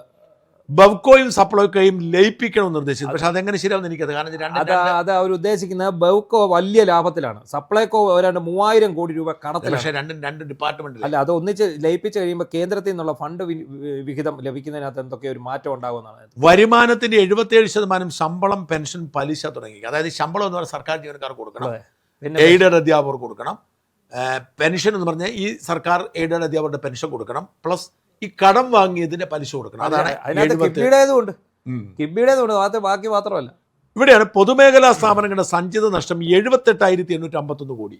ഒരൊറ്റ പൊതുമേഖലാ സ്ഥാപനവും ലാഭത്തിലല്ലാത്ത പൊതുമേഖലാ സ്ഥാപനങ്ങൾ അടച്ചു പൂട്ടുക എന്നത് മാത്രമാണ് പരിഹാരം. സ്വകാര്യവൽക്കരിക്കുക. അതാ പറഞ്ഞ അത് വിൽക്കുക. വിറ്റാ മതി. വിറ്റാന്ന് പറഞ്ഞാൽ അതിന്റെ ഇപ്പൊ ഞാൻ പറഞ്ഞുതരാം ഒരു ഉദാഹരണം. നമ്മുടെ ഹൗസിംഗ് ബോർഡ് ഈ ഹൗസിംഗ് ബോർഡിന് കൊച്ചി മറൈൻ ഡ്രൈവിൽ ഏക്കർ കണക്കിന് വസ്തു വെറുതെ കാട് പിടിച്ചു. ഒത്തിരി സ്ഥലത്തേക്ക് ഹൗസിംഗ് ബോർഡിന് എവിടെയൊക്കെ വസ്തു കിടപ്പുണ്ടെന്ന് ഹൗസിംഗ് ബോർഡിന് പോലും അറിയത്തില്ല. ഇത് എന്തിനിട്ടിരിക്കുകയാണെന്ന് ചോദിച്ചാൽ ഈ ഹൗസിംഗ് ബോർഡ് എന്ന് പറഞ്ഞൊരു സാധനത്തിന്റെ ആവശ്യം നിലവിലില്ല. പറയുന്ന അതൊരു ബോർഡ്, ആ ബോർഡ് അബോളിഷ് ചെയ്യുക എന്നുള്ളത്. അബോളിഷ് ചെയ്ത ശേഷം ഇത്രയും ഒന്നുകിൽ ഈ ഭൂമി പാട്ടത്തിന് കൊടുക്കുക, അല്ലെങ്കിൽ വിൽക്കുക, അല്ലെങ്കിൽ ആ ഭൂമിയിൽ വീടില്ലാത്തവർക്ക് വീട് വെച്ച് കൊടുക്കുക. ഈ പറയുന്നിടത്ത് എല്ലാ കാര്യങ്ങളും നടക്കും. അത് പക്ഷേ മറൈൻ ഡ്രൈവ് പോലൊരു സ്ഥലത്ത് കണ്ണായ സ്ഥലമാണ്. അതൊക്കെ നമുക്കല്ലേ സർക്കാരിന് തന്നെ എന്തെങ്കിലും ഉപയോഗിക്കാം. അതൊന്നും ചെയ്യാം. അപ്പം ഈ പറയുന്ന നമ്മൾ പറഞ്ഞിരിക്കുന്ന 78,851 കോടി രൂപ അടച്ചു തീർക്കാനുണ്ട്. അതായത് ഏതാണ്ട് 1 ലക്ഷത്തോളം കോടി രൂപ ഈ പൊതുമേഖലാ സ്ഥാപനം കൊണ്ടായി. ഒരു ഗുണവും പൊതുമേഖലാ സ്ഥാപനങ്ങൾ കൊണ്ട് നാട്ടുകാർക്കില്ല. ഗുണമുള്ളത് അവിടുത്തെ ജോലിക്കാർക്ക് ഇവരുടെ ഈ പിൻവാതിൽ നിയമനം വഴി അവർ വെറുതെ അവരാരെങ്കിലും ഒറിജിനലി ടെസ്റ്റ് എഴുതി ജോലി കയറിയവരാണെങ്കിൽ അവരെ പ്രൊട്ടക്ട് ചെയ്യും. പിൻവാതിലൂടെ കാര്യമില്ല പിരിച്ചുവിടുകയും ചെയ്താൽ ഇത് സ്വകാര്യ മോദി സർക്കാർ ചെയ്ത ഏറ്റവും വലിയ കാര്യം. അത് എയർ ഇന്ത്യ അടക്കം സകലതും വിറ്റ് തൊലച്ചെന്ന് പറയും. പക്ഷെ അതാണ് ചെയ്യേണ്ടത്. എന്തായാലും പറയുന്നത് കുറ്റം എന്താണെന്നറിയാം. അദാനിക്ക് വിറ്റു, തീരെഴുതി LICക്ക് വിറ്റു. കാശ് മേടിക്കാനുള്ള ഉദാഹരണം ഞാൻ പറയട്ടെ. കാശുള്ളതല്ലേ കൊടുക്കാൻ പറ്റുന്നു. അതെ, നമ്മുടെ ഈ പാസ്പോർട്ട് സേവാ കേന്ദ്രങ്ങൾ ടാറ്റായ്ക്ക് കൊടുത്തപ്പോൾ ഭയങ്കര ബഹളമാണ്. ഇപ്പൊ ഏറ്റവും വൃത്തിക്ക് നടക്കുന്ന ഒരു പരിപാടിയാണ്. നമ്മളിപ്പോൾ ഒരു അപ്പോയിൻമെൻറ്റ് എടുക്കുക, നമ്മളൊരു പാസ്പോർട്ട് പുതുക്കാൻ 11:35 നിങ്ങളവിടെ ചെല്ലാം. കറക്റ്റ് 11:35 നമ്മൾ ടോക്കൺ വിളിക്കും, നമ്മൾ കയറാം, 10 മിനിറ്റ് പരിപാടി കഴിഞ്ഞു നമ്മൾ വീട്ടിൽ വന്നു, രണ്ടാമത്തെ ദിവസം പാസ്പോർട്ട് നമ്മളല്ലായിരുന്നെങ്കിലോ നമ്മൾ എന്തൊക്കെ ചെയ്യണം. എന്നാൽ ഇത് അതുപോലെ ഈ ട്രാൻസ്പോർട്ട് KSRTC പണ്ടേ പോട്ടണ്ട, ഇതൊരു 3 മേഖലകളാക്കി തിരിച്ച് സ്വകാര്യവൽക്കരിച്ച് കൊടുത്തു കഴിഞ്ഞാൽ നല്ല സൂപ്പറായിട്ട് ഇതിലൂടെ ഓടിക്കോളും ജനങ്ങളെ. KSRTCയുടെ കാര്യത്തിൽ ആളുകൾ പറഞ്ഞാൽ പാവപ്പെട്ടവർക്ക് ലാഭം നഷ്ടമുള്ള റൂട്ടുകളിലൂടെ അതിനെന്നാ ചെയ്യേണ്ടതില്ല, അതിന് പരിഹാരമുണ്ട്. അതായത് ഈ ഗ്രാമങ്ങളിലേക്കും മറ്റും സ്വകാര്യ ബസ് ഓടില്ല. അതിന് ഞാൻ ഒന്നുകിൽ അവർക്ക് ഈ KSRTC ബസ് കൊടുക്കുമ്പോൾ റൂട്ട് കൊടുക്കുമ്പോൾ കണ്ടീഷൻ വെക്കണം. അതായത് നിങ്ങൾക്ക് ഇത്ര സർവീസ് ഉള്ളവൻ ഇത്ര സർവീസ് ഇന്ന സ്ഥലത്ത് ഓടണം കണ്ടീഷൻ വെക്കണം. അല്ലെങ്കിൽ ഈ KSRTC ബസ് വീതിച്ച് പഞ്ചായത്തുകൾക്കോ തദ്ദേശ സ്വയംഭരണ സ്ഥാപനങ്ങൾക്കോ കൊടുക്കുക. അവരോട് പറയണം നിങ്ങൾ സൗജന്യമായിട്ട് ഓടിക്കാൻ പറഞ്ഞു നാട്ടിലോട്ട്. അതെ, ഇതിന്റെ നിങ്ങൾ പദ്ധതിയിൽ വകയിരുത്തിയാൽ മതി, വകയിരുത്താൻ പറ്റും. അപ്പം ഞാൻ പറഞ്ഞ ഇപ്പൊ എരുമേലി പഞ്ചായത്തിൽ നിന്ന് അവിടെ നിന്ന് ആളില്ലാത്ത കിശുമം എന്ന് പറയുന്ന സ്ഥലത്തേക്ക് പോകുന്നത് അങ്ങോട്ട് പോകണമെങ്കിൽ അത് ഇവരുടെ ബാധ്യതയാവണം. അതെ, അപ്പൊ പ്രശ്നം തീർന്നു. അതെ, പദ്ധതിയിൽ വെച്ചാൽ മതി. അങ്ങനെ വാട്ടർ അതോറിറ്റി വലിയ നഷ്ടത്തിലാണ് പ്രവർത്തിക്കുന്നത്. വാട്ടർ അതോറിറ്റി ഇഷ്ടംപോലെ പൈസ മേടിച്ചിട്ടുണ്ട്. KSEB എന്തുകൊണ്ടാണ് ഈ വാട്ടർ അതോറിറ്റിയും KSEB നഷ്ടത്തിലാവുന്ന? കാര്യക്ഷമത ഇല്ലാത്തത് കൊണ്ടാണ്. ഇതെല്ലാം സ്വകാര്യവൽക്കരിച്ച് കഴിഞ്ഞിരുന്നു. അത് സ്വകാര്യവൽക്കരിക്കുമ്പോൾ ഇവർ സമരമായിട്ട് ഇറങ്ങും. നമുക്ക് നല്ല സേവനം, ഞാൻ പറയാം ഏറ്റവും നല്ല ഉദാഹരണം, നമ്മൾ വന്ദേ ഭാരതിൽ യാത്ര ചെയ്യുമ്പോൾ നമ്മളിപ്പോൾ ഇത്ര രൂപ കൊടുത്താലും നമുക്ക് അതിൻ്റെതായിട്ടുള്ള ക്വാളിറ്റി അതിനാണ്. അപ്പോൾ ഒരു സാധാരണക്കാരൻ പോലും വന്ദേ ഭാരതിൽ ഇന്ന് യാത്ര ചെയ്യാൻ മടിക്കുന്നില്ല എന്നുള്ളത്. ഫ്ലൈറ്റിൽ മനുഷ്യർ യാത്ര ചെയ്യുന്നില്ലേ? ബംഗാളികൾ ജോലിക്ക് വരുന്ന കാരണം അവര് നോക്കുന്നത് ഇന്നത്തെ ഈ കാലഘട്ടത്തിൽ എത്രയും പെട്ടെന്ന് ചെന്ന് നമുക്ക് ഇപ്പൊ KSRTCയുടെ പ്രീമിയം ബസ്സുകളിൽ ഒറ്റ സീറ്റ് ഒഴിവില്ല, മൊത്തം ബുക്കിംഗ്. വേണ്ട പോലെ ചെയ്താൽ പറ്റും. കിഫ്ബി സ്വതന്ത്രമായി വായ്പ എടുക്കുന്നത് നിർത്തണം. പിന്നെ കിഫ്ബി നിർത്തുന്നതാണ് നല്ലത്. അതെ, കാരണം അതിൻ്റെ അകത്ത് വായ്പയെ ഉള്ളൂ. കിഫ്ബി അടച്ചുകൂട്ടുക, വായ്പയെ ഉള്ളൂ. വായ്പ ഇല്ലെങ്കിൽ പിന്നെ കിഫ്ബി ഇല്ല. 450 പേർക്ക് ശമ്പളവും കൊടുക്കണം. ഈ പറയുന്ന ഈ ആശാമാരുടെ ഡബിൾ സാലറി മേടിച്ചോണ്ടിരുന്നത് പെൻഷന്റെ കൂടെ അതും കൊടുക്കണം. അവര് അപ്പുറം ഇപ്പുറം എല്ലാം മേടിച്ച തുടർച്ചയായി നഷ്ടത്തിലുള്ള പൊതുമേഖലാ സ്ഥാപനങ്ങൾ പൂട്ടുകയോ സ്വകാര്യവൽക്കരിക്കണം. Very good. ഊർജ്ജ മേഖലയിൽ സ്വകാര്യ കേന്ദ്ര പൊതുമേഖല നിക്ഷേപം അനുവദിക്കണം. Very good. പുതിയ സോളാർ ഹൈഡ്രോ പദ്ധതികൾ തുടങ്ങണം. KSEB പ്രവർത്തനം മെച്ചപ്പെടുത്താൻ പ്രൊഫഷണൽ നേതൃത്വം വേണം. വിരമിക്കാൻ പ്രായം കേന്ദ്ര സർക്കാരിന് സമാനമായി വർദ്ധിപ്പിക്കും. അതാണ് ഏറ്റവും ഇഷ്ടപ്പെട്ടത്. 60 എന്ന് പറഞ്ഞാൽ 6000 കോടി രൂപയാണ് ഒരു ബാധ്യത മാറി. അല്ലെങ്കിൽ തന്നെ നോക്കൂ, 56 ഇന്ന് എത്ര ആയുസ് വർദ്ധിച്ചു. 56 വയസ്സെന്ന് പറയുന്നത് ഒരാളുടെ നല്ല പ്രായമാണ്. അയാൾ എക്സ്പീരിയൻസ് ഉള്ള 56 വയസ്സുള്ള ഒരു യുവാക്കളാണ്. അപ്പൊ 60 വയസ്സ് പോലും കുറവാണ്. മാത്രം റിട്ടയർ ചെയ്തുകൂടാ, മനുഷ്യന്റെ ആത്മവിശ്വാസം പോവുക ചെയ്യുന്നത്. സത്യം പറഞ്ഞാൽ നേരത്തെ തന്നെ 60 ആക്കണം. അപ്പൊ പിന്നെ ചെറുപ്പക്കാർക്ക് ഇവർ പരിഹാരം ഉണ്ടാക്കാൻ എളുപ്പവഴിയുണ്ട്. ഇവർ ഈ പിൻവാതിൽ നിയമനം നിർത്തി ഈ ഒഴിവ് പിള്ളേരെ നിയമിക്കുകയും ഈ പ്രായം 60 ആക്കുകയും ചെയ്താൽ രണ്ടുപേരും പ്രശ്നം പരിഹരിക്കപ്പെടും. വേറെ ഒരു കാര്യം കൂടെ അതിനകത്ത് പറയുന്നുണ്ട്, ഡിജിറ്റലൈസ് ചെയ്തുകൊണ്ട് പരമാവധി ഈ ആളിന്റെ ഇത് കുറയ്ക്കുക എന്ന് പറയും. ഇത് ഡിജിറ്റലൈസ് ചെയ്യേണ്ടതെല്ലാം ചെയ്തുകൊണ്ട് അത്ര ആളിന്റെ മാൻ പവർ കുറയ്ക്കുക. ശമ്പള പരിഷ്കരണം 10 വർഷത്തിലൊരിക്കൽ, അത് മാത്രം അതിന്റെ ആവശ്യം. അല്ല, യഥാർത്ഥത്തിൽ ആളുകൾ മനസ്സിലാവാത്തൊരു കാര്യമുണ്ട്. എന്നാന്നറിയോ? DA എന്ന് പറയുന്ന സാധനം ഉണ്ടല്ലോ, DLL ഒരു മറ്റേ DLL അതെ, ഡിയർനെസ് അലവൻസ് ഓരോ വർഷവും ഇൻഫ്ലേഷൻ അനുസരിച്ചാണ് കൂടി വരുന്നത്. അല്ല, അത് ഓരോ 3 മാസം 4 മാസം കൂടുമ്പോൾ കൂടി വരും. അതായത് പണപ്പെരുപ്പം കൂടുമ്പോൾ ഇതും കൂടും. അപ്പൊ യഥാർത്ഥത്തിൽ ആളുകൾ പലപ്പോഴും മനസ്സിലാക്കാതെ പോകുന്നത് 10 വർഷത്തിൽ ഒരിക്കലും ശമ്പളം കൂട്ടിയാൽ മതിയോ എന്ന് ചോദിക്കുമ്പോൾ ശമ്പളം അല്ലെങ്കിൽ വർദ്ധിക്കുന്നുണ്ട്. നിങ്ങൾ എല്ലാ വർഷവും കൃത്യമായി ഈ ഇൻഫ്ലേഷൻ അനുസരിച്ച് പണപ്പെരുപ്പം അനുസരിച്ച് ആളുകൾ DA കൂടുന്നതോടുകൂടി അവരുടെ ശമ്പളം കൂടുന്നുണ്ട്. അതായത് ഈ നാഷണൽ സാമ്പിൾ സർവേ എന്ന് പറഞ്ഞൊരു ഏജൻസി, അവരാണ് ഈ റിപ്പോർട്ട് കൊടുത്തിട്ടാണ് ഈ DA കൂടുന്നത്.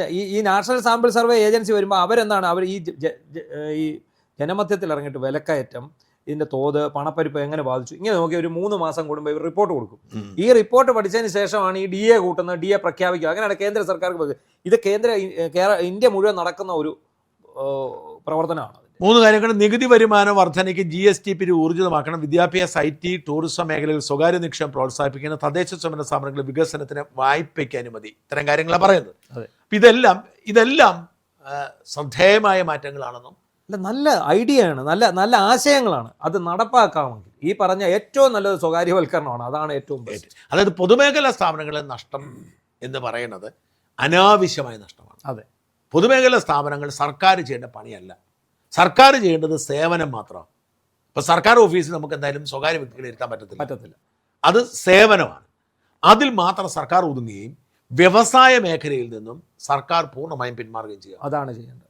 എന്നിട്ട് വിറ്റാൽ ആ കാശ് കിട്ടിയാൽ തന്നെ ഇതിപ്പോൾ ഞാൻ ചോദിക്കട്ടെ, ഏതെങ്കിലും ഒരു മേടിക്കുമല്ലോ. ഇതിന് അസറ്റ് ഉണ്ട്. ഇപ്പോൾ KSRTC കാര്യം ഓർക്കുക. അതെ, സംസ്ഥാനത്തിന്റെ എല്ലാ കണ്ണായ സ്ഥലങ്ങളിലും ഡിപ്പോകളുണ്ട്. ഇവർക്ക് ഡിപ്പോകളുണ്ട്, ബസ് സ്റ്റാൻഡുകളുണ്ട്. മറ്റേ അവരുടെ ഈ KTDFC എന്ന് പറഞ്ഞ അവരുടെ ഒരു കമ്പനി ഉണ്ടല്ലോ, അതുണ്ട്. അവരുടെ ഓണർഷിപ്പിൽ അത് ഇതുപോലെ വേറൊരു വെള്ളാനയാ. അല്ല, അവരുടെ ഓണർഷിപ്പ് കെട്ടിടങ്ങളുണ്ട്. ഉണ്ട്, ഇഷ്ടം പോലെ ഉണ്ട്. തിരുവല്ലയിലൊക്കെ കിടക്കുന്ന എത്ര തിരുവല്ലയിലെ, അങ്കമാലിയിലെ, തിരുവനന്തപുരത്ത് ഈ കെട്ടിടങ്ങൾ വാസ്തവത്തിൽ കോടികൾക്ക് വിൽക്കാൻ പറ്റും. അതെ, ഇത് ഇവരുടെ കയ്യിലിരിക്കുന്നവർ നഷ്ടത്തിൽ പോകുന്നത്. അപ്പം KSRTC വിൽക്കുവാണെങ്കിൽ തന്നെ എന്താ ചെയ്യേണ്ടത് വെച്ചാൽ KSRTCയുടെ ബസ്സുകൾ ആർക്കും വേണ്ടി വരത്തില്ല, തദ്ദേശ സ്വയംഭരണ സ്ഥാപനങ്ങൾ കൊടുക്കുക. KSRTCയുടെ മുഴുവൻ അസറ്റും വാല്യൂ എടുത്തിട്ട് വിൽക്കുക. എന്നിട്ട് ഇത് നടത്താനെ കൊണ്ട് ഇവരെ ഏൽപ്പിക്കുക. ഈ കമ്പനി ഇവർക്ക് കൊടുത്ത അങ്ങനെ പോയി കഴിഞ്ഞാൽ ഈ KSRTC ആവശ്യമില്ലെന്ന് ഞാൻ പറഞ്ഞു. ഒരു സ്വകാര്യ വ്യക്തിക്കും കൊടുക്കണ്ട, പ്രൈവറ്റ് ബസ്സുകളോട് ഉണ്ടല്ലോ, അത് മാത്രം മതി. അതിന് അവരെ നിയന്ത്രിക്കാൻ സർക്കാർ പറ്റുമല്ലോ. അതിനകത്തെ ആനുകൂല്യങ്ങൾ ഇപ്പൊ നമുക്ക് കിട്ടുന്ന പോലെ KSRTC കിട്ടുന്ന പോലെ കുട്ടികളുടെ കൺസെഷന് മറ്റു കാര്യങ്ങൾ അതെല്ലാം കൃത്യമായി ആകപ്പാടെ ചെയ്യേണ്ടത് സത്യത്തിൽ KSRTCയിലാണ് കുട്ടികളുടെ കൺസെഷൻ കിട്ടാൻ പ്രയാസം. അതെ, ഇവ അതിൽ പറ്റാലും കിട്ടും, പ്രൈവറ്റ് ചുമ്മാ ചെന്നാൽ കിട്ടും. ഞാൻ ജീവിതത്തിൽ KSRTC എടുത്തിട്ടില്ല. കാരണം വെച്ചാൽ 100 നമ്മുടെ ഡിപ്പോയിൽ ചെല്ലണം. അപ്പൊ പ്രൈവറ്റ് ബസ് നമ്മൾ ID കാർഡ് കാണിച്ചാൽ മതി. അപ്പൊ നാട്ടുകാർക്ക് ഗുണമുള്ളതും ലാഭമുള്ളതും KSRTC പൂട്ടുന്ന ഒറ്റ കണ്ടീഷൻ മാത്രം, PSC പരീക്ഷ എഴുതി ഏതെങ്കിലും ഒരാൾ ജോലി ചെയ്യുന്നുണ്ടെങ്കിൽ അവരെ പ്രൊട്ടക്ട്, അവരെ പുനർവിന്യസിക്കണം. മറ്റു സ്ഥലങ്ങളിൽ വിന്യസിക്കണം. അവർ ഹാപ്പി ആയിരിക്കും.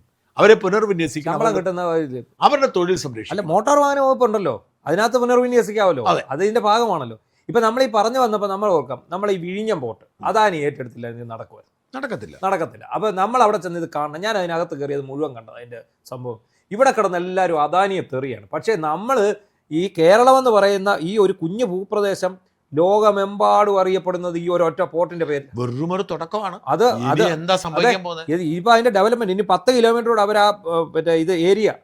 മാത്രമല്ല, ഒരു പോർട്ടിന്റെ ഗുണം നമുക്കുണ്ടാവണമെന്നുണ്ടെങ്കിൽ ആദ്യം വേണ്ട നല്ല റോഡുകൾ. അത് അവർ കൃത്യമായിട്ട് പറയും. പോർട്ടിൽ കൊണ്ടുവന്ന് സാധനങ്ങൾ ഇറക്കുന്നു, വലിയ കപ്പലിൽ വരുന്നു, ടൺ കണക്കിന് സാധനം വരുന്നു. അല്ലെങ്കിൽ ഈ പോർട്ടിൽ നിന്നും സാധനങ്ങൾ പോകുന്നു. ഈ സാധനങ്ങൾ പോകാനും വരാനും അങ്ങോട്ട് കൊണ്ടുപോകാൻ വഴി വേണ്ട. ഇവിടെ നമ്മുടെ തിരുവനന്തപുരത്തെ ഇപ്പോൾ കിടക്കുന്ന കൊച്ചു വഴി ലോറി മറിഞ്ഞു പോകും. അല്ല, ഇതിപ്പോൾ അനുമതിയായിട്ടുണ്ട്. ഇത്ര മീറ്റർ വീതിയിൽ വഴിക്ക് വരുന്നുണ്ട്. അതുപോലെ റെയിൽവേ ലൈൻ അങ്ങോട്ട് വരാനുള്ള. അല്ല, അതൊന്നും ആയില്ല. അതാവുകയും ദേശീയപാതയുടെ ഏറ്റവും പ്രധാനപ്പെട്ട ദേശീയപാത നിർമ്മാണം പൂർത്തി. ദേശീയപാത നിർമ്മാണം പൂർത്തിയായി കഴിഞ്ഞാൽ ഈ അങ്ങ് മംഗലാപുരം മുതൽ ഇവിടെ വരും. എന്ന് മാത്രമല്ല, തമിഴ്നാടിന്റെ ഈ സൗത്ത് ഏറിയ ഉണ്ടല്ലോ, കന്യാകുമാരി മുതൽ തിരുനെൽവേലി, കന്യാകുമാരി, മധുര, ഈ ഏറിയയിൽ നിന്നുള്ള എല്ലാ ചരക്ക് നീക്കത്തിനും കേന്ദ്രീയമായി വരും. അതുപോലെ തന്നെ പത്തനംതിട്ട വഴി ഇത്തരം നല്ല വീതിയിലൊരു റോഡ് നിർമ്മിച്ചു കഴിഞ്ഞാൽ ആ മലയോര മേഖല, ഇപ്പൊ കുമളി ടു ഈ ഇവിടേക്ക് വരാം. അപ്പൊ ആ ഭാഗത്തൂടെ ഇങ്ങോട്ട് ഈ സാധനമായിട്ട് വരാൻ പറ്റും. അല്ല, അത് വരുന്നുണ്ട് തോന്നുന്നു. എനിക്ക് തോന്നുന്നു ഒരു 1-2 ഹൈവേ ഇത്യാദി നിർമ്മാണങ്ങൾ പൂർത്തിയാകുമ്പോൾ വലിയ മാത്രമല്ല, സതീശന് ഒരുപാട് സ്വപ്നങ്ങൾ തുറമുഖവുമായി ബന്ധപ്പെട്ടുണ്ട്. അതിന് ഇപ്പോഴേ ഇവര് ഇത് ഇല്ലാതാക്കാനാണല്ലോ ശ്രമിക്കുന്നത്. അപ്പൊ അത് അദാനിയെ കണ്ട് ചർച്ച നടത്തി. അദാനി രാജ്യത്തിന്റെ പുരോഗതിയിൽ നിർണായക പങ്കുവഹിക്കുന്ന ഒരാളാണ്. അവര് ചുമ്മാ ഒരുത്തം കൊണ്ട് കാശ് മുടക്കും. ഇതിന്റെ അകത്ത് ഈ നമ്മുടെ നാട്ടിലെ ഇപ്പോഴും മാർസിയൻ കാഴ്ചപ്പാട് മാറണം. ഇവരെല്ലാം വലിയ ബൂർഷ അതായത് യഥാർത്ഥത്തിൽ ഒരു നാട് നന്നാവണമെങ്കിൽ കാശ് മുടക്കാൻ കെൽപ്പുള്ള മുതലാളി, എൻ്റെ അഭിപ്രായത്തിൽ ഏറ്റവും അധികം ഇൻവെസ്റ്റ് ചെയ്യുന്ന മുതലാളിയെ നമ്മൾ ഒരുപാട് ആദരിക്കണം. പക്ഷെ നമ്മുടെ നാട്ടിൽ 2 തരം മുതലാളിമാരുണ്ട്. നമ്മുടെ നാട്ടിൽ ചില മുതലാളിമാരുണ്ട്, വലിയ ആദരവ് കിട്ടും. അവർ 1 രൂപ ഇവിടെ ഇൻവെസ്റ്റ് ചെയ്യത്തില്ല, മറ്റെവിടെങ്കിലും ഇൻവെസ്റ്റ് ചെയ്തിട്ട് ഇവിടുത്തെ കാശ് അടിച്ച് മാറ്റാൻ ഇവിടെ ഷോപ്പിംഗ് മാളുകളും അല്ലെങ്കിൽ അങ്ങനത്തെ സാധനങ്ങളിടും, ഇവിടുത്തെ ബാങ്കിങ് സെക്ടറിൽ കൊണ്ട് കാശിടും. എന്നിട്ട് ഇവിടുന്ന് കൊണ്ടുപോകും. ആർക്കും തൊഴിൽ കൊടുക്കത്തില്ല. ആ പറയുന്ന കുറച്ച് പേർക്ക് തൊഴിൽ കിട്ടും, വീമ്പിളക്കും. യഥാർത്ഥത്തിൽ ഇവിടെ ഇൻഡസ്ട്രി തുടങ്ങുന്നവരും ഇവിടെ ഇൻവെസ്റ്റ് ചെയ്യുന്നവരുമാണ് നമ്മൾ സംരക്ഷിക്കപ്പെടേണ്ടത്. അതെ, അവരാണ് വിദേശ നാണ്യം ഇങ്ങോട്ട് കൊണ്ടുവരുന്നത്. ഇപ്പൊ ഈ പറയുന്നല്ലോ, നമ്മളിപ്പോ നരേന്ദ്രമോദി സർക്കാരിന്റെ കീഴിൽ രാജ്യത്തിന് വന്ന വികസന മാറ്റങ്ങൾ ഊർജ്ജ മേഖലയിലാണെങ്കിൽ ഇപ്പോൾ എന്തുകൊണ്ടാണ് ഇവിടെ പവർ കട്ടില്ലെന്ന് പറഞ്ഞ് ഒരു ബഹളം വയ്ക്കുന്നത്? ഗ്രിഡ് വന്നുകൊണ്ടല്ലേ, അല്ലെ എന്തെങ്കിലും സംഭവിക്കും? പിന്നെ ഈ പറയുന്ന റോഡുകൾ വന്നില്ലേ, അങ്ങ് ലഡാക്ക് വരെ നല്ല സൂപ്പർ റോഡ് എത്തിച്ചേർന്നില്ലേ? അതൊക്കെയാണ്. എന്തായാലും ഈ ധവളപത്രം, അതായത് ഇപ്പോൾ പിണറായി വിജയൻ സർക്കാർ, വി ഡി സതീശൻ സർക്കാർ, പിണറായിയുടെ ഭരണകാലത്തെ സാമ്പത്തിക ഇടപാടുകളെ കുറിച്ചുള്ള വ്യക്തമായ ഒരു ചിത്രം പുറത്തു കൊണ്ടുവരുന്ന തരത്തിൽ ധവളപത്രം. ഈ ബാലഗോപാൽ എതിർത്തായിരുന്നല്ലോ ഇതിനെതിരെ. ബാലഗോപാലിന്റെ പത്രസമ്മേളനം ഉണ്ടായിരുന്നു. ബാലഗോപാൽ പറയാം, പ്രതിപക്ഷമായിരിക്കുമ്പോൾ സതീശൻ പറഞ്ഞത് 6 ലക്ഷം കോടി നഷ്ടമാണെന്ന്. ഇപ്പൊ കണ്ടില്ലേ 5 ലക്ഷം കോടിയേ ഉള്ളൂ. അതുപോലെ ഞങ്ങൾ ഇറങ്ങിപ്പോകുമ്പോൾ 6000 കോടി ഉണ്ട് ഖജനാവിൽ നിന്ന് ഞങ്ങൾ പറഞ്ഞപ്പോൾ നിങ്ങൾ ഞങ്ങളെ കളിയാക്കിയില്ല. അതിന് കൃത്യമായ ഒരു മറുപടി സതീശൻ കൊടുത്തിട്ടുണ്ടായിരുന്നു. അതായത് ഒരാൾ 50,000 രൂപയും പോക്കറ്റിലിട്ടോണ്ട് വരിക, ശമ്പളം കിട്ടിയത്. എന്നിട്ട് അയാൾ നേരെ വീട്ടിൽ ചെന്നിട്ട് ഭാര്യയോട് പറയാം, എൻ്റെ കയ്യിൽ 50,000 രൂപയുടെ ശമ്പളം കിട്ടി എൻ്റെ കയ്യിലിരിക്കുക. വെളിയിൽ വന്ന് നീക്കുക 25,000 ആരാ പലചരക്കാരക്കാർ, 1000 പാലുകാരൻ, പത്രക്കാരൻ, ഇവർക്ക് ആർക്കും ഇത് പുള്ളി കൊടുക്കുന്നില്ല. പുള്ളിയുടെ കയ്യിൽ ഇതിരിപ്പുണ്ട്. ഇത് തന്നെയാണ് 6000 കോടിയുണ്ട്, കൊടുത്തിട്ടില്ല. 48,000 കോടി കൊടുത്തു തീർക്കാനുണ്ട്. അതായത് ഇവർ ചെയ്തതിന്റെ പണിയല്ല, കഴിഞ്ഞ സർക്കാർ, പിണറായി വിജയൻ സർക്കാർ ചെയ്ത പണിയുടെ കോൺട്രാക്ടർമാരുടെ അടക്കം ഒക്കെ ദയനീയമുണ്ട്. എല്ലാവർക്കും കൊടുക്കാനുള്ള കാശ് 48,000 കോടി കൊടുക്കുമ്പോഴാണ് ഈ 6000 കോടി മിച്ചം വെച്ചത്. എന്ന് വെച്ചാൽ 42,000 കോടി ഷോർട്ടേജ് ആണ്. പൊതുകട ഒഴിവാക്കി, അതെ, പൊതുകടം ഒഴിവാക്കി 6000 കോടി വലിയ സംഭവമായിട്ട് പറയുന്നത്. അപ്പൊ ഇവിടെയാണ് VD സതീശൻ. വേറൊരു കാര്യം കൊണ്ട് ഇതിനകത്ത് 330 കോടി രൂപ കൊടുക്കാനുണ്ട് SC/ST വിദ്യാർത്ഥികൾക്ക്. അത് ഒരു പൈസ, ഒരു ഗഡുവെങ്കിലും കെടുത്തുകൂടായിരുന്നു 6000 കോടിയല്ലെന്നാണ് അദ്ദേഹം ചോദിച്ചത്. VD സതീശൻ നേരിടാൻ പോകുന്ന ഏറ്റവും വലിയ വെല്ലുവിളി എന്ന് പറയുന്നത് ഈ സാമ്പത്തിക പ്രതിസന്ധി എങ്ങനെ കൈകാര്യം ചെയ്യുന്നത്. ഇപ്പം ധവളപത്രമൊക്കെ കണ്ടു, കടബാധ്യതയാണ്, 5 ലക്ഷം കോടിയുണ്ട്, 48,000 കോടി കൊടുക്കാനുണ്ട്, 78 ലക്ഷം പൊതുമേഖല, ഇതൊക്കെ നമ്മൾ മനസ്സിലായി. പക്ഷേ ഇതിനെ എങ്ങനെ മറികടക്കും? കാരണം VD സതീശൻ തുടങ്ങുമ്പോൾ അദ്ദേഹത്തിന് 48,000 കോടി കുടിശ്ശിക തീർക്കണം ആദ്യം. അതെ, ഈ 48,000 കോടി കുടിശ്ശിക തീർക്കാൻ കടം മേടിക്കേണ്ട അവസ്ഥയാണ്. അത് വേണം. എന്നിട്ട് വേണം ഈ പറയുന്ന 77% മുടക്കാൻ പറ്റത്തില്ല. ഭരിച്ചാലും ഭരിച്ചില്ലേലും ശമ്പളവും പെൻഷനും പലിശയും കൊടുക്കണം. അതിനിപ്പോ ഇത്രയും വേണം. അതിന് കോടികൾ ഉണ്ടാക്കണം. എന്നിട്ട് വേണം നാടിന് വികസനം ഉണ്ടാക്കാൻ. അവിടെയാണ് പ്രശ്നം. പിന്നെ മാത്രം 3000 രൂപ ഒക്കെ ആക്കിയിട്ടുണ്ട് ക്ഷേമ പെൻഷൻ ആക്കി. ഇതെല്ലാം കൊടുക്കണം. ഇതിനൊക്കെ വഴി ഉണ്ടാകാം. പക്ഷേ വഴി ഉണ്ടാവും, അതാണ് നമ്മൾ നോക്കുന്നത്. ആ വഴി ഉണ്ടാക്കി ഞാൻ വളരെ കൃത്യമായിട്ട് പറയാം. ഒരു ഓൾട്ടർനേറ്റീവ് വഴികളിലൂടെ വരുമാനം ഉണ്ടാക്കി കടബാധ്യതകൾ തീർത്ത് നാടിന്റെ വികസനത്തിലേക്ക് ഇറങ്ങിയാൽ VD സതീശൻ ജയിക്കും. എന്ത് ഏകാധിപതിയാണെങ്കിലും, അതെ, ഏത് അശോകനെ പുറത്തു നിർത്തിയാലും നടക്കും. ഈ സാമ്പത്തിക പ്രതിസന്ധി മറികടക്കാൻ കഴിഞ്ഞാൽ വിജയിക്കും. പക്ഷേ എങ്ങനെ കഴിയും എന്നത് ഇപ്പോഴും ഇതിനകത്ത് ഉത്തരമില്ല. അതാണ്. മാത്രമല്ല ഇവർ ഈ പൊതുമേഖലാ സ്ഥാപനമൊക്കെ വിൽക്കാൻ ഇറങ്ങുമ്പം CPM കൊടി പിടിക്കും, സമരം ഉണ്ടാവും, ഇവിടെ അടിപിടി ഉണ്ടാവും. എന്തായാലും കേരളത്തിന്റെ സമ്പദ് വ്യവസ്ഥയെക്കുറിച്ചുള്ള കൃത്യമായൊരു ധാരണ നമുക്ക് ബോധ്യമായി. ഈ കഴിഞ്ഞ 10 വർഷം കൊണ്ട് ഇവർ ഈ നാട് കൊട്ടിച്ചോറാക്കി മുടിപ്പിച്ച് നശിപ്പിച്ചിറങ്ങിപ്പോയിരിക്കുകയാണ്. ഇനി പിച്ചച്ചട്ടി എടുത്ത് വേണം സതീശൻ 1 എന്ന് ശരിയാക്കിയെടുക്കാൻ. നന്ദി, നമസ്കാരം.